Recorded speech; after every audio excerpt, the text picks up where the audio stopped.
studied so far? We have two topics. Actually, I like the this last topic, the combination between the a real life case, and like it is the interview and the grammar um, feedback or the grammar class that we have received, Yes. because it's really important. In my personal case, grammar is my enemy.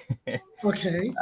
I I I'm clear about the issues that I have in my English, and for that reason, I would really like that when you hear something wrong from me, or I write something wrong, I would like to receive the feedback in the same moment, Okay. with the target that I would like to get improved in that moment, Of like course.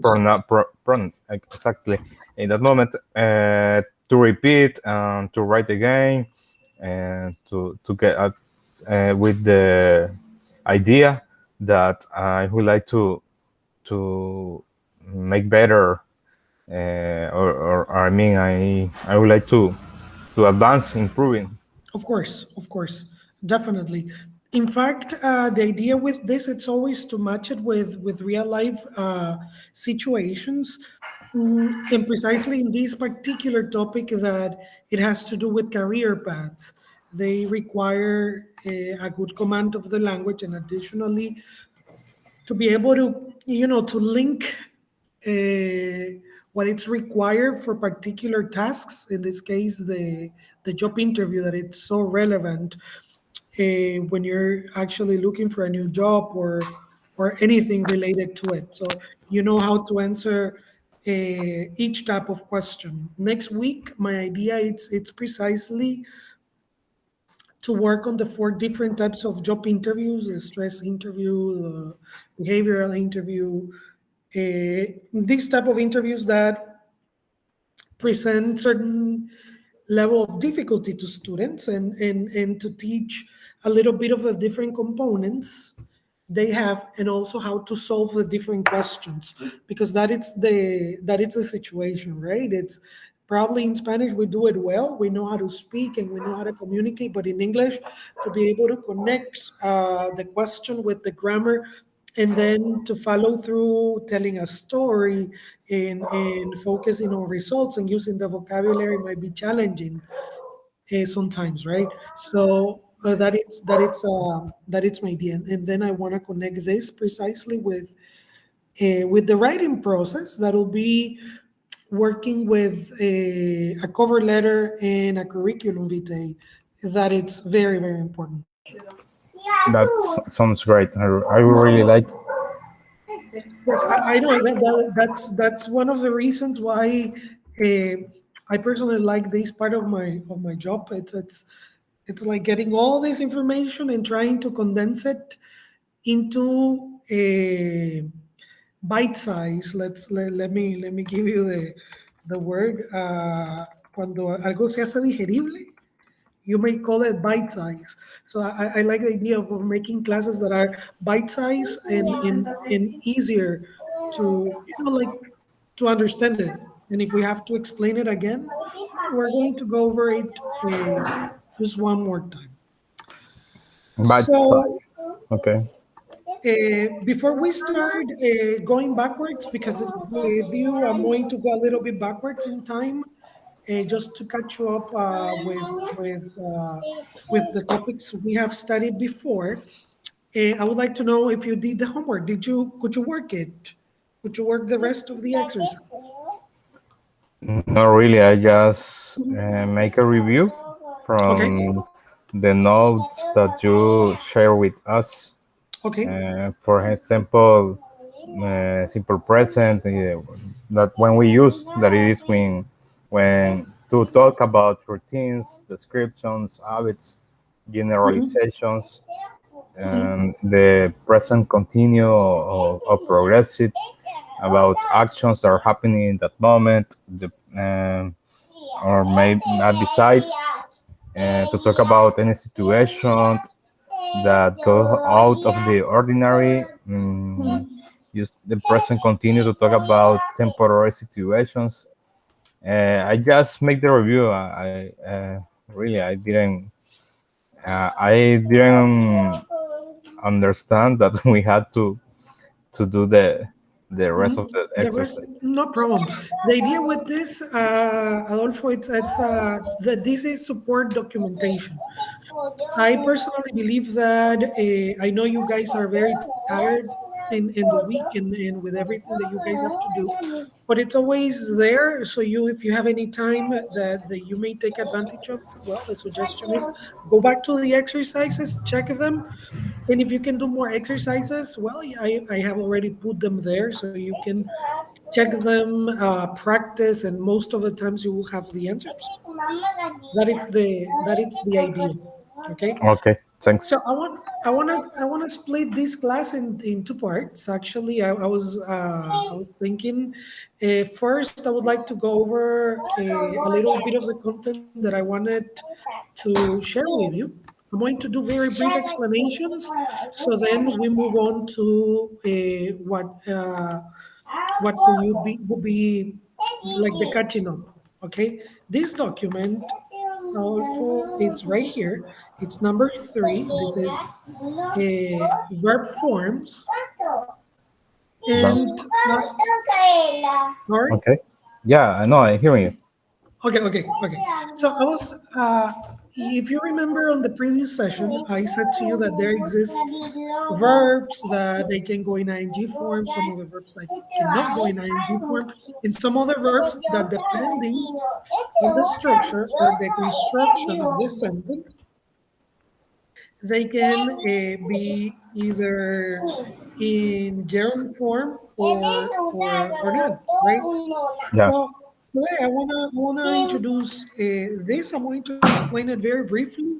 We're not going to do exercises because the idea is that you may work it on your own, and it's very very simple. So the first thing I want you to be clear about, it's English or any language, it's constructed based on words, right?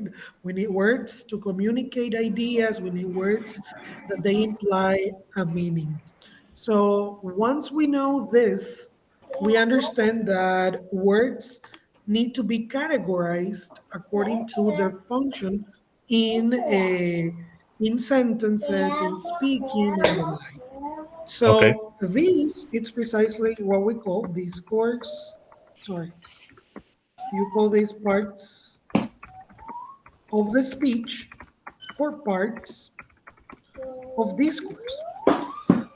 Okay, so when we talk about these, I identify 7 different elements. I talk about adjectives, I talk about adverbs, I talk about prepositions, I talk about verbs, I talk about conjunctions, I talk about eh, articles, and I also talk about interjections. These are the 7 elements that compose the parts of a speech. Now that you know this, there are 7 elements. An Okay. important knowledge people need to grasp in relation to this, it's each of these words. Sorry, teacher. People need to grasp. Yes, grasp. Grasp, it's Grasp. Okay. grasp, it's to get, to catch the knowledge of their position. If I say that we communicate our ideas through many different ways, right? But one of them is sentences. Sentences need to be organized in a way that they convey meaning. So you may have the same number of words that organized particularly, they will send you a message. For example, if I say, I understand this, you understand this because it is organized intelligibly. You can process that information. Now, if I say this, understand, can I, well, it is that it is very difficult to understand. So the thing is organizing this information. So verbs particularly, need to be placed next to the subject because they identify the action somebody, someone, or something has done or have been done, or something has been done, right? So that's why today I want to talk about verbs. Okay. This introduction, it's precisely so you get like from the bigger picture to the more focused aspect. So when we talk about verbs, we're talking about the actions people take or the elements people, things, objects, places do. So when you say sit, open, these are verbs. Okay, Okay. now verbs go much more into detail because verbs can be categorized into different, let's say, scaffolds, right? Pueden ser escalafonados. They can be, they can go in different positions, right? Because of their use or because of their function and because of the role they play in a sentence.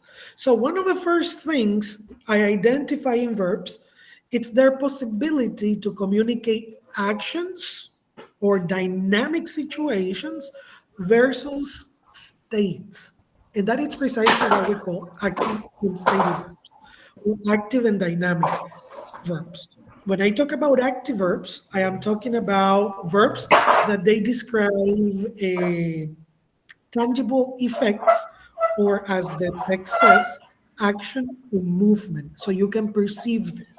So an active verb, it's when you say walk, oh, I see someone walking, or listen, someone is listening to music. So that it's an example of action verbs or active verbs or dynamic verbs because you can actually perceive it. People are eating, people are listening, I am studying, you are speaking, etc. These are things that you can perceive. Okay. However, there is another element in this category. It is what we call stative verbs. As the name suggests, these are verbs that they talk about conditions or they talk about states. The, These the are sorry, teacher. non-tangible. The pronunciation it Sorry. is the pronunciation is it Mhm. steady verbs. Stative verbs. Okay, steady Stative verbs. verbs. Yes.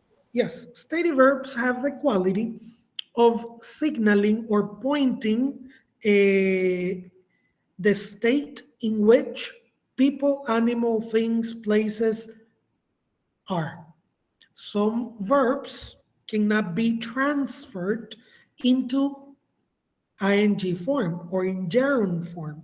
This implies or this means that these verbs cannot be used in progressive forms, not in the present, not in the past, not in the future. Like a start. So, what are some examples? Like start, because it happens just once.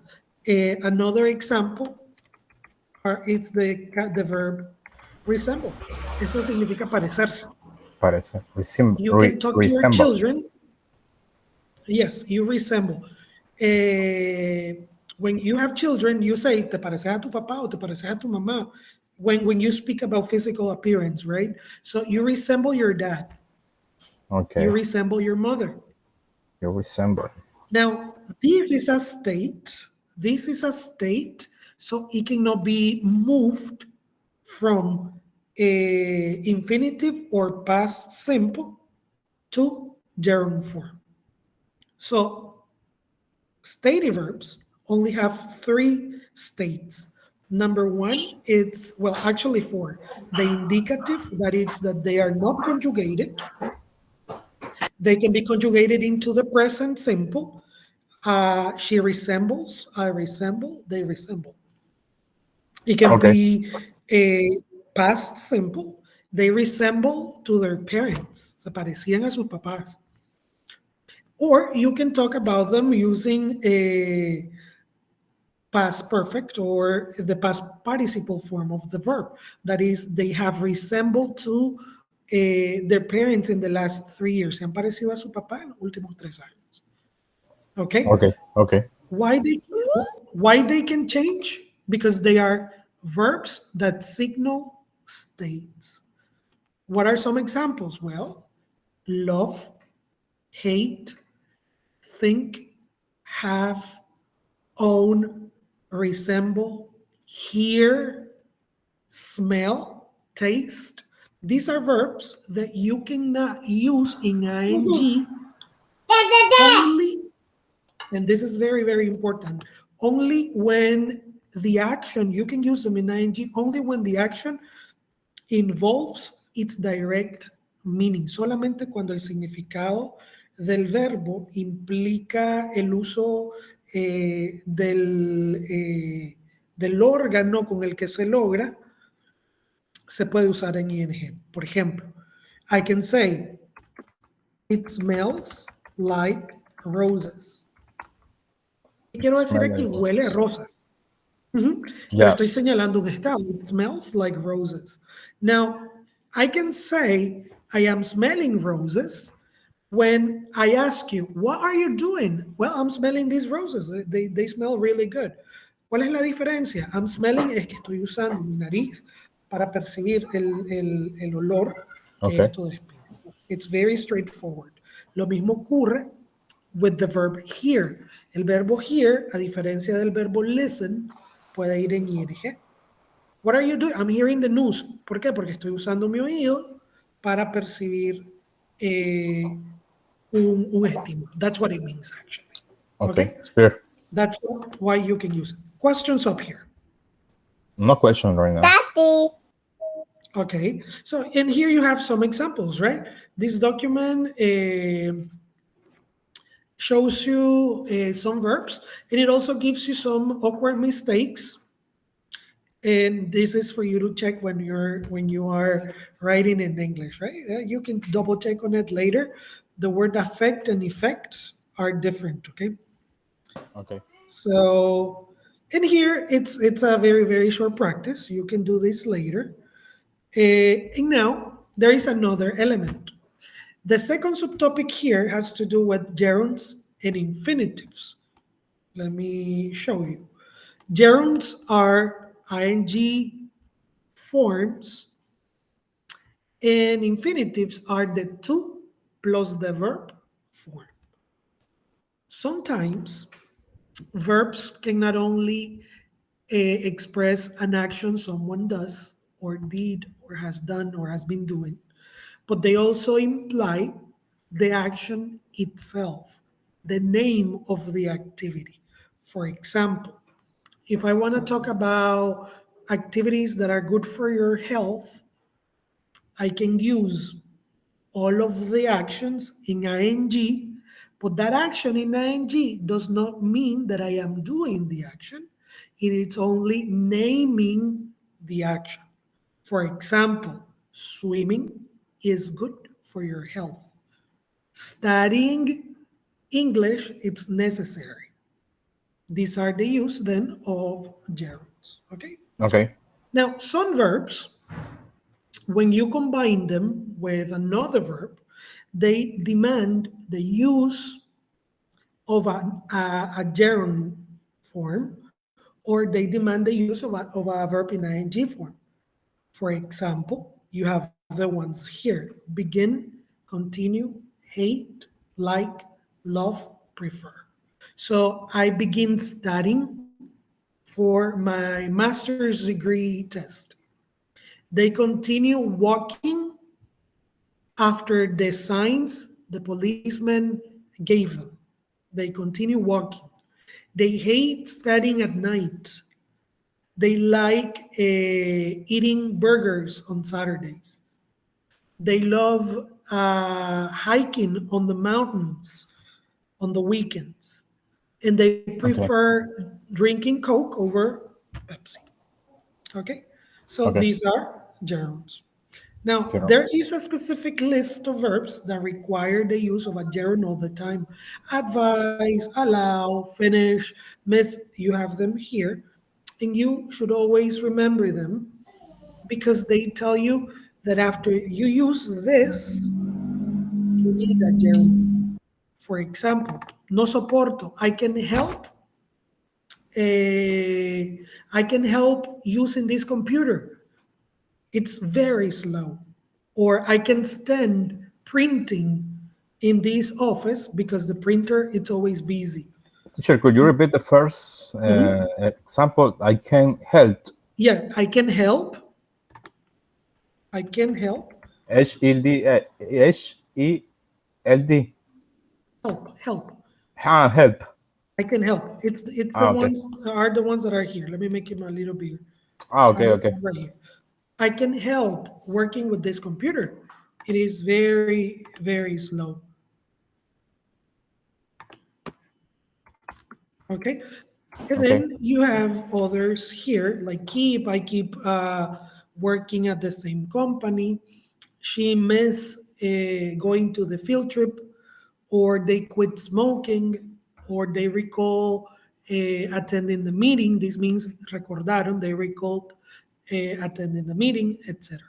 And here you have these examples, and then you have these exercises. Now, the same that happens with gerunds exists with infinitives.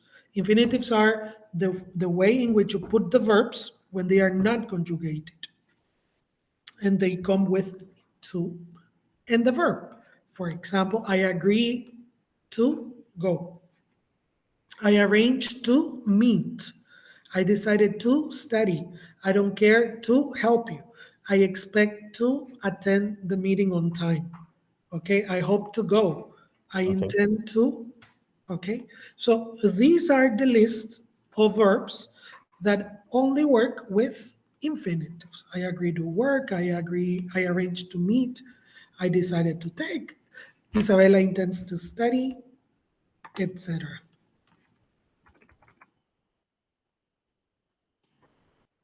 Okay. Okay. Any question here? Right now, no question. No question, right? And then you also have finally you have verbs that can be followed by gerund or infinitives. In this case, the verb stop can sometimes have stop to or stop doing. The difference is she stopped to smoke. That means something different from stop smoking. That means that if you stop in the verb in ing, that means that you no longer do an action. For example, I stopped working at the embassy. I stopped working. That means I no longer do that. I quit. I resigned. Okay. I stopped to work at the embassy means I stopped what I was doing to do something else. That is what it means. Okay. Okay.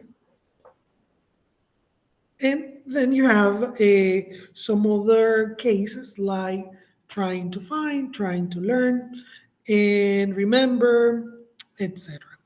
Okay, so these are some examples of verbs that can go in gerund or infinitives. Questions here? Questions? No questions right now. Okay, good. If there are no questions, I'm gonna stop here. And the idea with this, Adolfo, it's to get you acquainted. Let me give you this word. Acquaint Ac- means acquaint. familiarizar. Okay. Acquaint. Yes, that's actually when you don't have a friend, but it's someone you know. It's an acquaintance, un conocido, It's acquaintance. acquaint. Okay.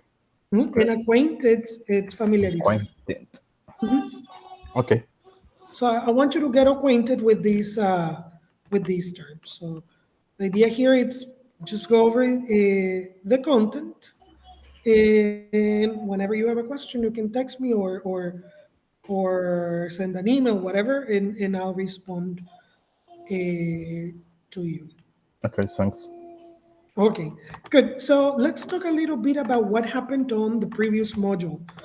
The previous module had to do with presentations at work. Since we devoted time to fixing some topics related to grammar, this is an aspect that we're going to be working. But definitely, one of the important things is to know about the writing process. So I want to use a new document. Let me see here. Just a second. Okay. Let me see where I put it. I just want to make sure it is here because I put it right here. Okay, this is the one.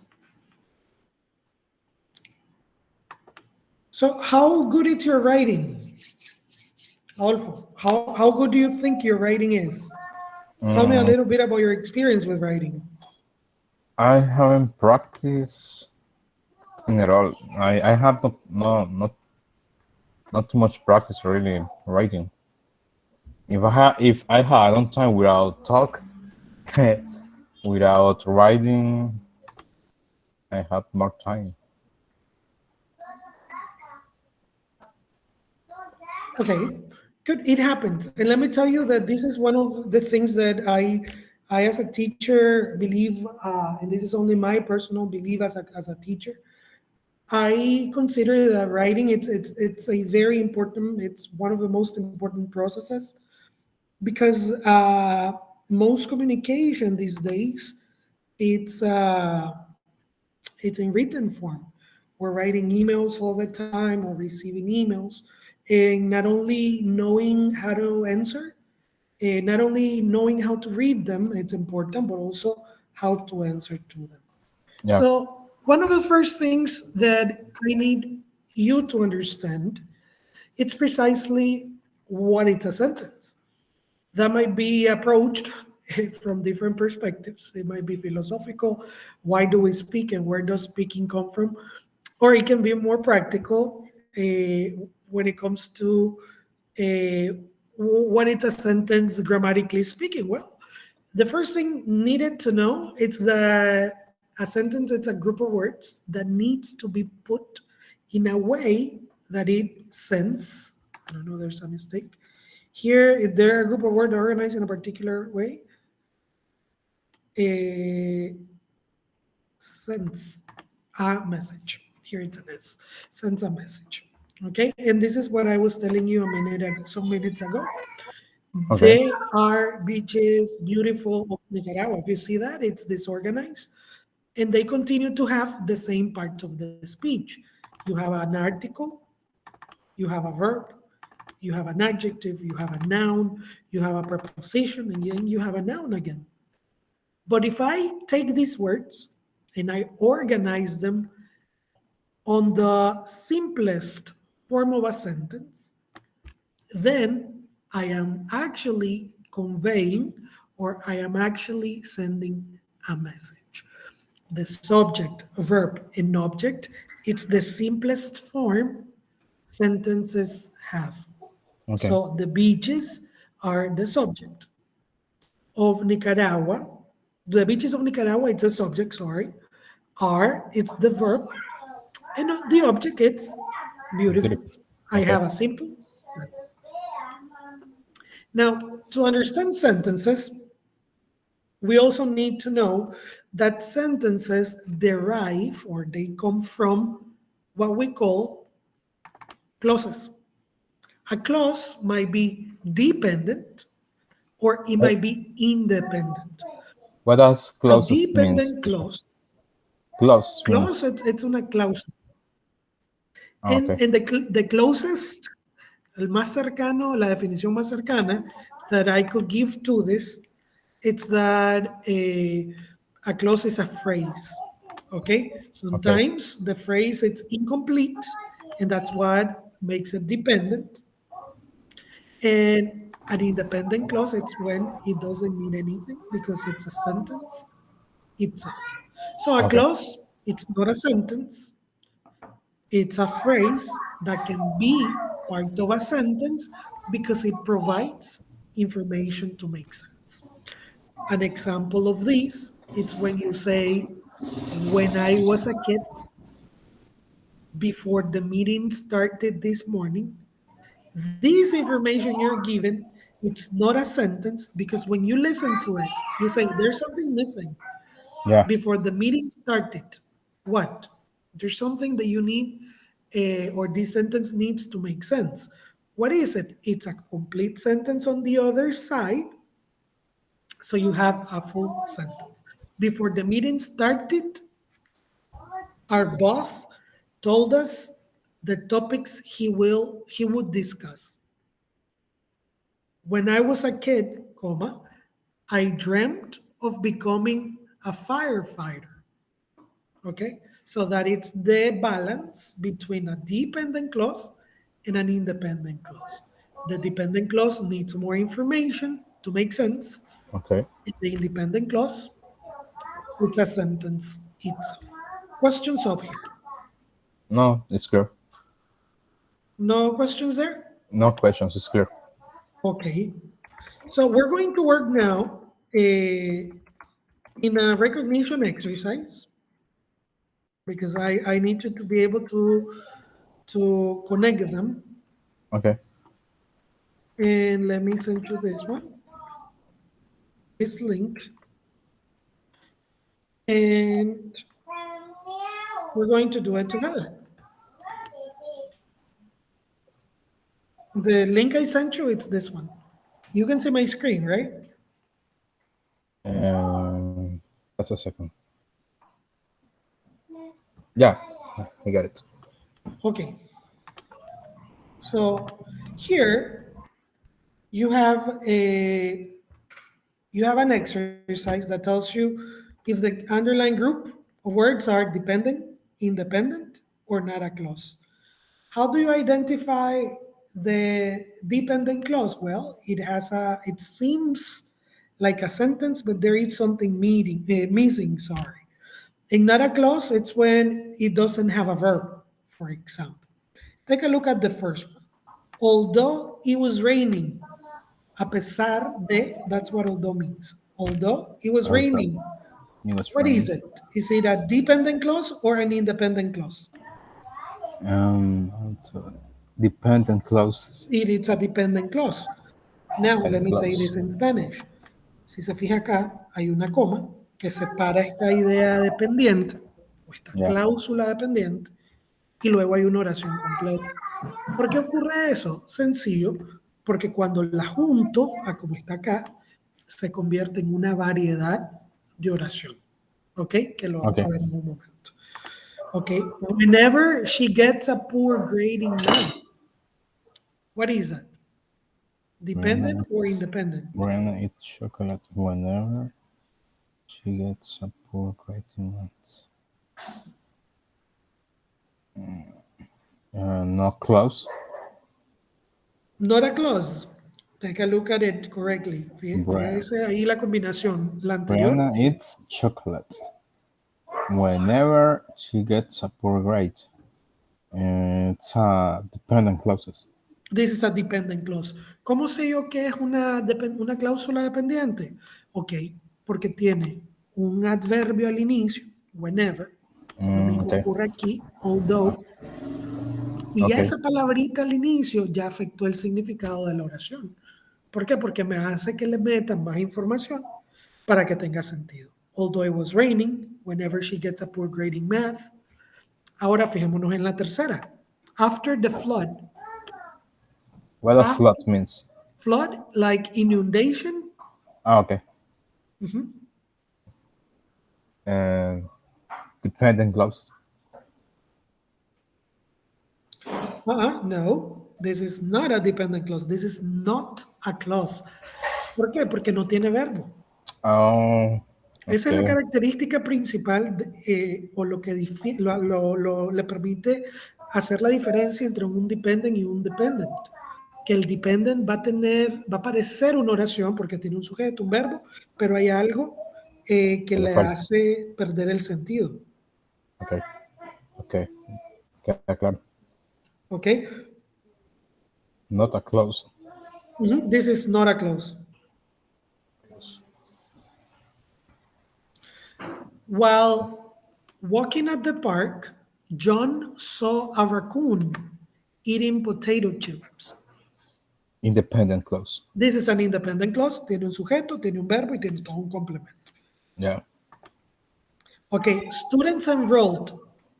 You need to pay very close attention to this one. Students enrolled in bachelor's and associate degrees programs must pass the Regents test as a graduation requirement. Um, independent clause. This is an independent clause. Está viendo mi pantalla, ¿verdad? Yeah. Todo esto que tengo acá es un subject clause, es una cláusula de sujeto. Ok, students enrolled in bachelor's and associate degree programs. Es como que yo diga, todos los estudiantes matriculados en los programas de licenciatura y no hay un associate, no tenemos nosotros en nuestro contexto, pero podría ser algo como un técnico superior.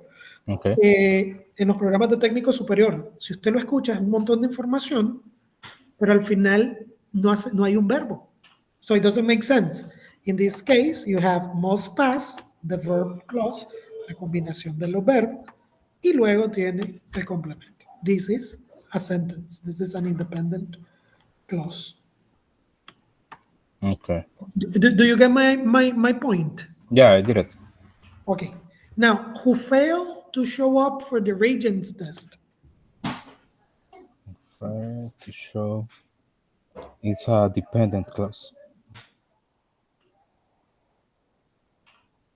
This is a dependent clause, that it's true.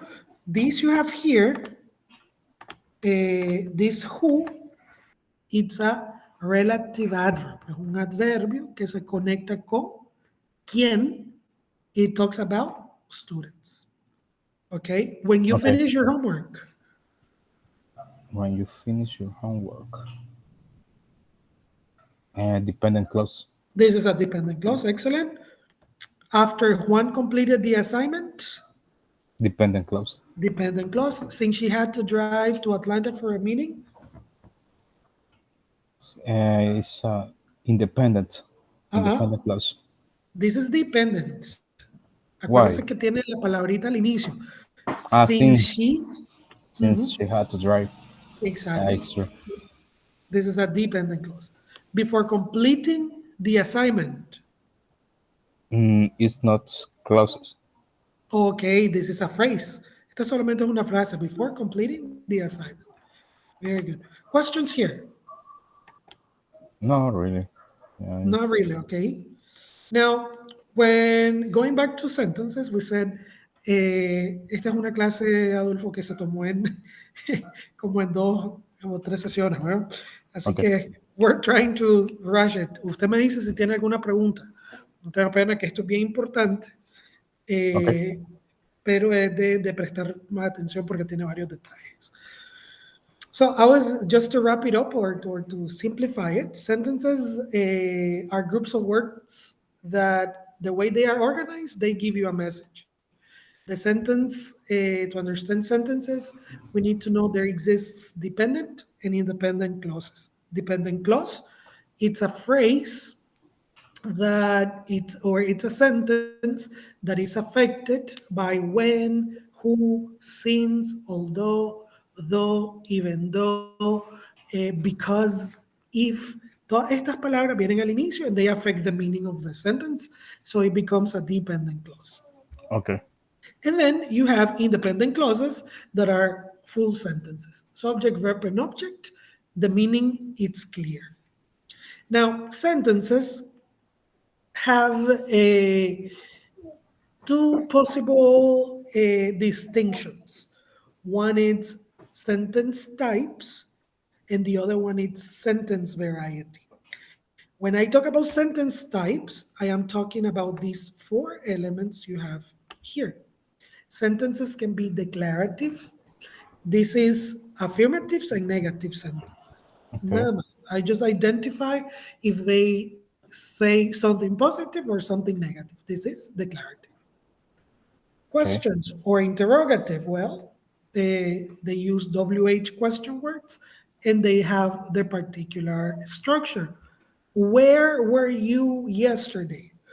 What did did you eat for breakfast? Did you finish your homework? Okay, these are examples of interrogative statements. Interjections, and I'm going to make a change here. It's not interjections porque las interjecciones son las palabras. These are exclamatory. Exclamatory. Exclamatory express emotions and they make phrases. You, that it's gross. Yeah, that's great. Wow, it's impressive. These are exclamations and they express emotions. They normally go with an exclamation point. And then An, ex- finally, an in exclamation what? Sure. an exclamation point or Ah, okay. exclamation. Okay. Exclamation point. Yes, you can call it exclamation point, sorry, or exclamation mark. And then you have, sorry, imperatives. Imperatives are sentences that they don't have a subject because it is implicit that it's an order or a command I am giving to you. Open your book, come here, speak to me, call the teacher, ask for food, call your mother. These are examples of imperatives. The subject is implicit and it's always you. Okay. You open the door, you close the door, but it's not necessary. It is the only sentence in English that doesn't have a subject. English sentences always, forever, and always need to have a subject to be a sentence. Okay? Okay. Okay. Always. If you don't put a subject to your sentence, it is not a sentence. Okay? If you don't put it, it's not a sentence. So these are then the four categories in the case of sentence types. Okay? So you can identify them by the way they are written. If it's affirmative or negative, you know it's declarative. If it doesn't have a subject but it has a verb and a complement, it is an imperative. Imperative. If it has an exclamation point or an exclamation mark, it is an exclamatory. Exclamatory. And then you Okay. have imperatives and questions.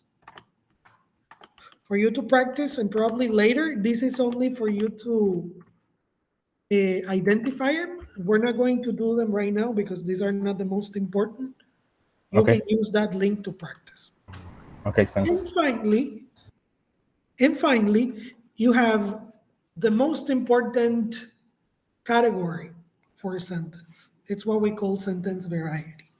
Sentence variety are the most important categorization for sentences because these are the ones that allow us to create or permit us to create sentences that are not tedious or are not tiring to read. Why? Because I move from a subject, verb, and object to having more complex structures.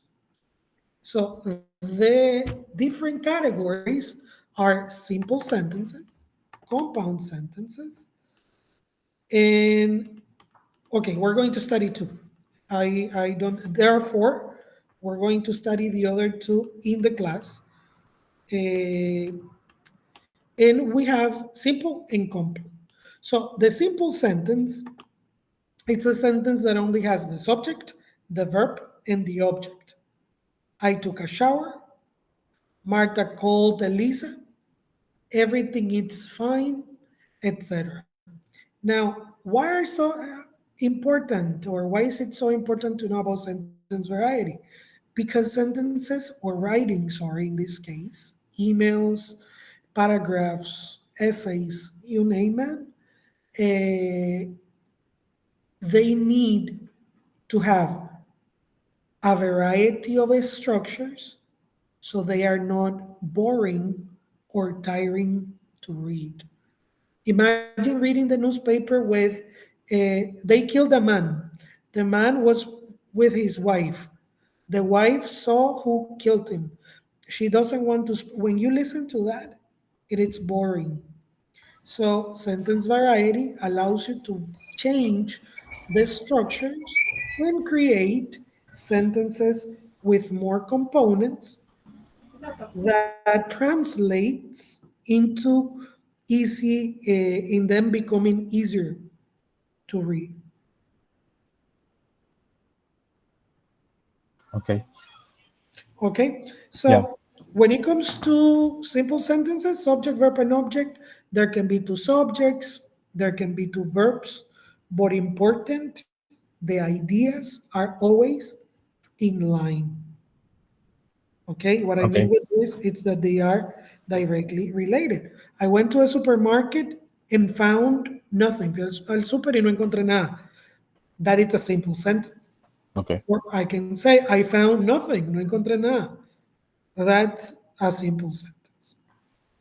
The other type of sentence, it's what I call the compound sentence.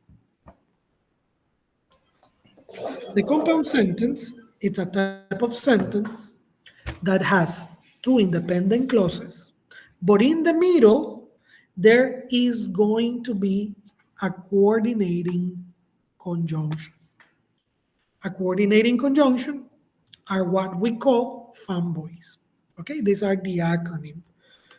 What is the function of fanboys? Okay, to connect two independent ideas depending on what I want to express. Okay, so if I Okay. want to talk about reason, I use for. Not only because, but for. If I want to add information, I use and. If I want to join two negative ideas, I use nor. Now, this one, it's very curious because there are two possibilities for you to use it. The first one is you have the negative sentence first, then you have the comma, then you have nor, que en este caso es un adverbio negativo y Okay. afectó el resto de la oración, entonces el resto de la oración debe de ir en afirmativo. Esta es la primera posibilidad. Okay. Second possibility, Sure. A question.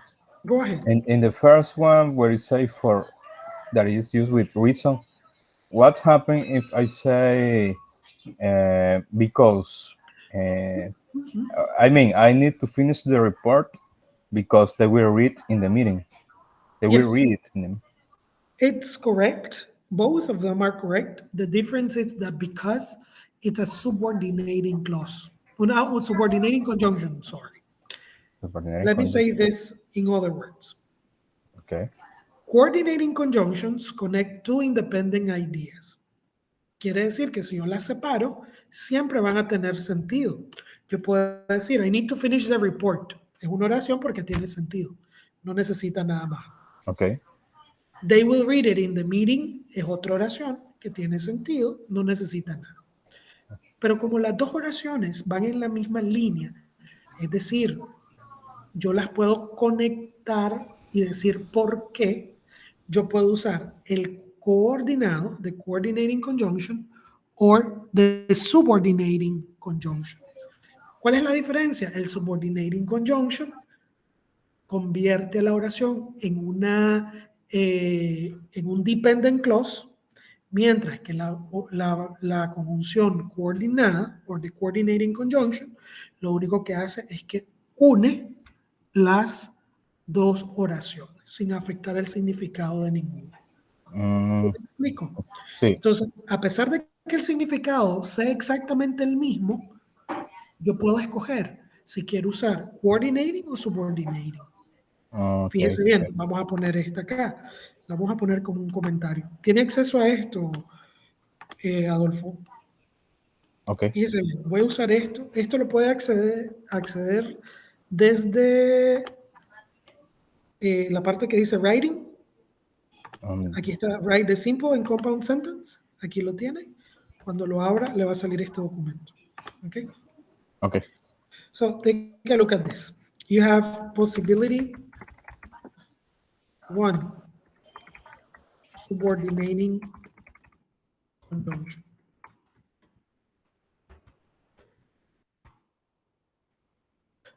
¿Cuál sería acá el subordinating conjunction? Because. Because. Entonces yo puedo decir, I need to finish the report because they will read it in the meeting. Y ahí lo que yo tengo es una oración subordinada. ¿Por qué? Porque estoy usando because. Y because es un subordinating conjunction. Opción B. La opción B es jalo toda la frase inicial, la frase del final y la pongo al inicio. Because they will read the report in the meeting. Ahora, si usted se fija ahí, tengo una dependent clause, porque ya necesita algo. Si usted lo ve así, esa oración necesita más información para poder tener sentido. Así es. Okay, because they will read the report in the meeting. In the meeting, what? I need to finish. Ok, coma, porque tengo que aislar esta parte subordinada. I need to finish. Shit. Ya veo. Esta es la posibilidad con la oración subordinada. Y esto que Okay. tiene acá es el otro tipo de variedad de oración que le llamamos complex sentence. Complete sentence. This is a complex sentence. Eso lo vamos a estudiar juntos. Pregunta hasta ahí. Creo que es un montón de información esto. ¿Eh? Sí, pero me gusta. Okay, that's important. It's and if you have questions, don't worry. If you have 100 questions, I'm gonna find a way to explain it. Don't Okay, worry. thanks. You're welcome. Don't worry. So each of these and this is the difference. Let me just go back to your question. El because es una subordinating conjunction. Entonces, las coordenadas, es decir, todas estas que tiene usted acá, tienen un equivalente en la forma subordinada. Si usted se fija, yo puedo decir, ¿por qué? Con because, pero también puedo usar for. La diferencia es que en because yo la puedo poner al inicio de la oración, separarlo con una coma y una oración nueva. O la puedo poner el because al final y no necesitar coma en ningún lado. O el otro caso, que es usar un coordinating conjunction, para crear un compound sentence y decir, I need to finish the report, comma, for they will read it in the meeting. Okay. Let me give you another example. Many people are looking for a job in finances, for they represent a steady position. Porque representa una posición estable o un trabajo estable. ¿Ok? ¿Alguna pregunta Okay. por ahí? ¿Alguna otra pregunta? No, no. Ok, entonces le decía yo el nor. El nor combines two negative sentences. So you have the first option. The previous one was not used, nor they comment on it. La segunda posibilidad me pide a mí que la invierta.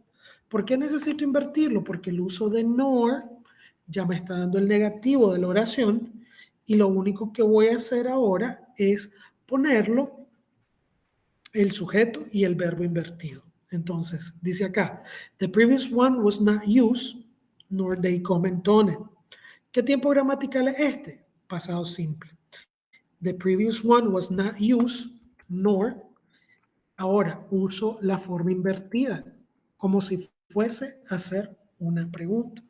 ¿Cuál es el auxiliar del pasado simple? Did.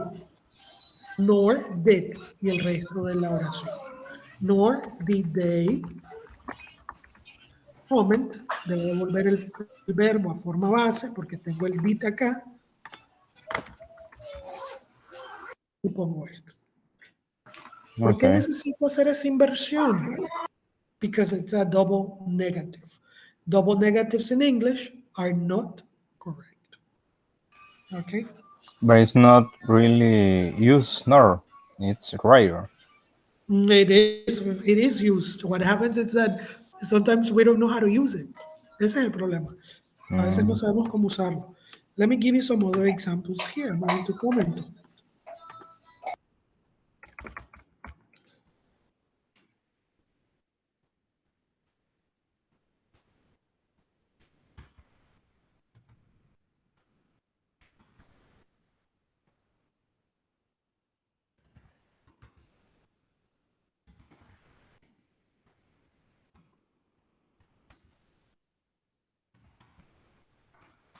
Take a look at that. The progress report was not finished on time, nor was the delay informed to me. ¿Por qué uso el nor ahí? Porque en ambos casos las oraciones serían negativas. The progress report was not finished on time. Punto. Una oración simple, que tiene sentido. okay. The delay was not informed to me. Punto. Otra oración que tiene sentido. Si yo las quiero unir, como son dos negativos, el nor me sirve para unirlas. Y entonces yo tengo dos opciones. Opción A es usar la sencilla u opción B es usarla invertida. The progress report was not finished on time, nor was the delay informed to me. Because beside we can use how we say comma teacher. A coma, Comma. coma. I mean the progress report wasn't finished on time. Comma. Mhm. The delay it wasn't informed to me. Exactly. It could Nor be it was informed to me. no, but if I omit the use of nor was, if I say the delay it wasn't informed to me. Nor the delayed informed to me. I mean Eh, without the nor was. No, you need it, porque siempre la oración necesita un sujeto y un verbo. Lo único que ve aquí es que se invirtieron los roles. Este es un sujeto, verbo invertido. Por eso debe de ir siempre el auxiliar del tiempo gramatical y el sujeto. Nor was the delay informed to me. Ni el retraso me fue informado. Porque ese es el significado de nor, ni. Oh, okay, No okay. terminaron ni me informaron. Ah, okay, me queda más claro. ¿Ok? No was the delay informed to me. Okay, and definitely that it's one that we need to review. Es uno que hay que practicar porque ese sujeto verbo invertido eh, es muy usado en el ambiente, no quiero decir en el ambiente laboral, pero no es exclusivo del ambiente laboral, pero en las formas avanzadas de comunicación en inglés siempre se usan las estructuras invertidas para comunicarse, porque son la forma estándar. Okay, and that Okay, shows that you know grammar, that you know how you're communicating. okay, Okay, that's why it's important to know. Then you have but, that it's a contrast. I know they always demand to be early. They always demand it to be early, but I have a lot of things to do. It's a contrast. This one you know. Now, something important, Adolfo, always use a comma before the coordinating conjunction. Siempre debe haber una coma antes de la conjunción. ¿Ok? okay, Always, always. Si no, es un error gramatical. okay. ¿Ok? It's clear. Now, sorry, three more. These are or, that it's a combination of choice. I can do it today or I can finish it next Friday. Esto no se debe confundir como cuando uno dice, do you want coffee or tea? Porque aquí lo que estoy combinando son oraciones. So there should be sentences. Okay, you can say, we Okay. can go to the doctor today, or we can call the doctor tomorrow very early in the morning. Ok, Okay.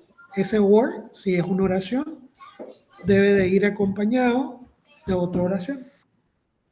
Si es de opción sencilla, como de comida, bebidas, pueden ir solamente el or y la opción. Do you want to go to the movies or to the coffee shop? Esas pueden ir así sencillo. Okay. Okay? Yet, it's a contrast, but it's an unexpected result. What is the difference between but and yet? The component that make them different is that there is a result that wasn't expected at all.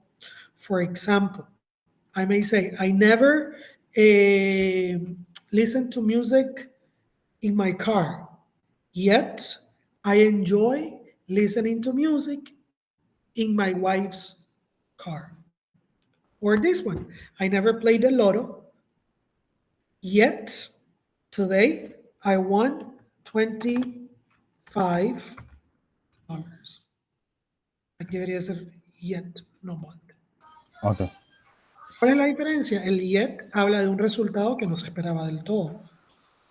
Y el but es un contraste únicamente. And so it's cause and effect. Okay, so we read the report, so we are aware of the problems we have. Okay, and Okay. that is basically the explanation of compound sentences. Questions up here? Until now, no questions. It's clear. Okay, that it's good. Now, what happens with coordinating conjunctions? Well, coordinating conjunctions are are important to understand to create compound sentences. Okay, and they allow us obviously to create sentences that are a little bit more structured and a little longer than they normally are. Okay, Okay. so let me give you an exercise. So we close with this one. Let me look for it because it's right here. I think. Okay, here it is.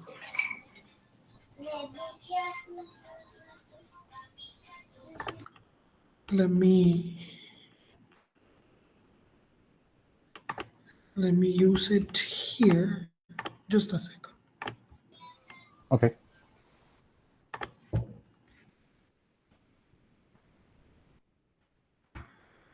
And it must be right here.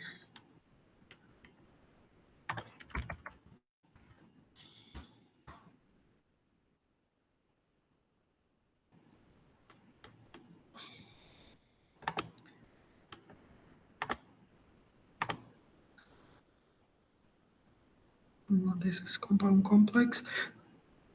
Just 1 minute, please, because I want to give you the one that it is. Okay. Don't worry.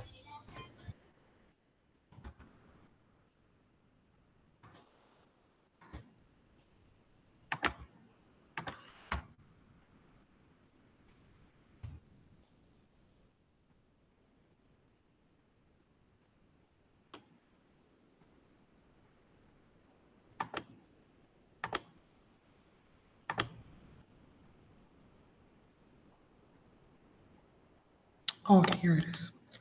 And this one, I'm going to send it only to you because this one it's already practiced. Don't worry. You're going to get the alert.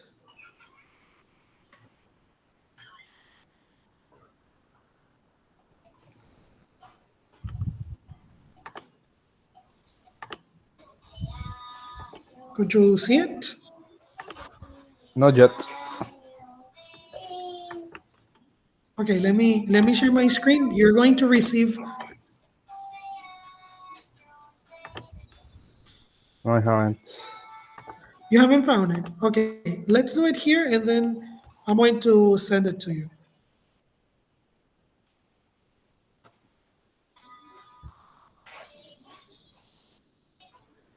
Take a look at these exercises.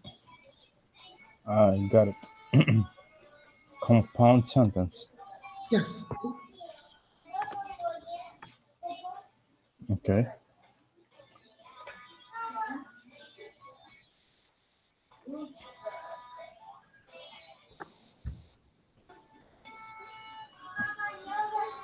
Okay, make the following sentence into one compound sentence using coordinating conjunctions and commas.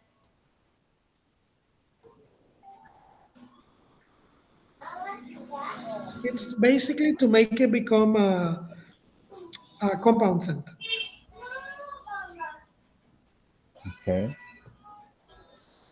The first one B loves hiking and camping. B loves canoeing best.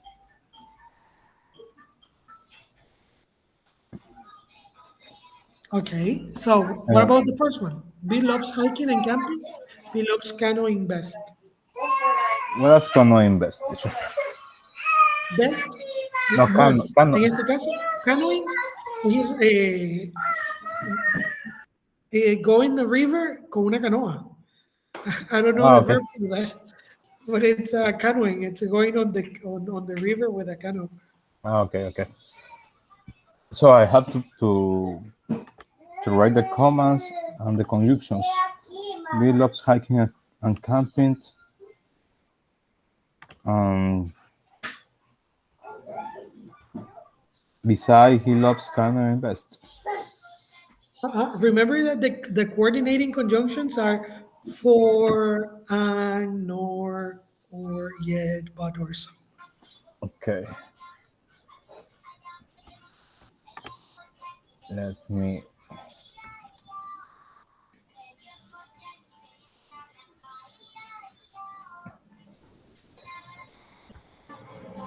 me open Mhm. the other. Okay, B loves hiking and camping.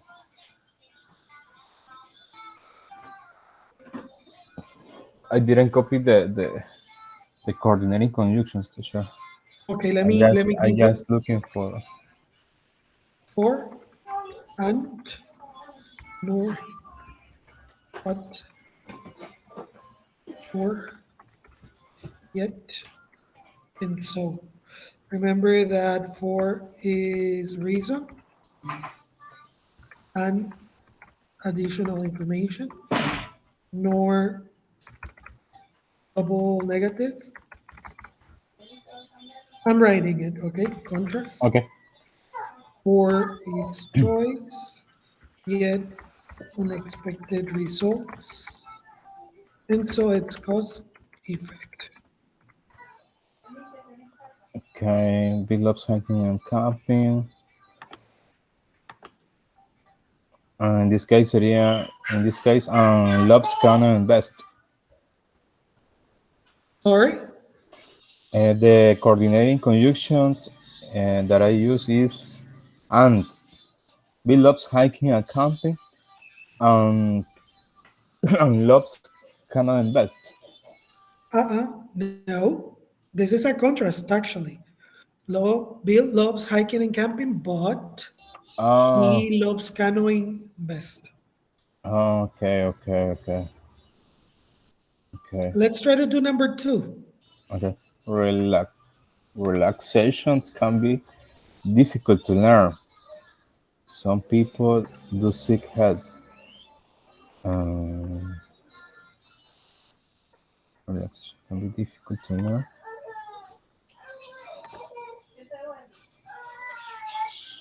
Oh, jet. So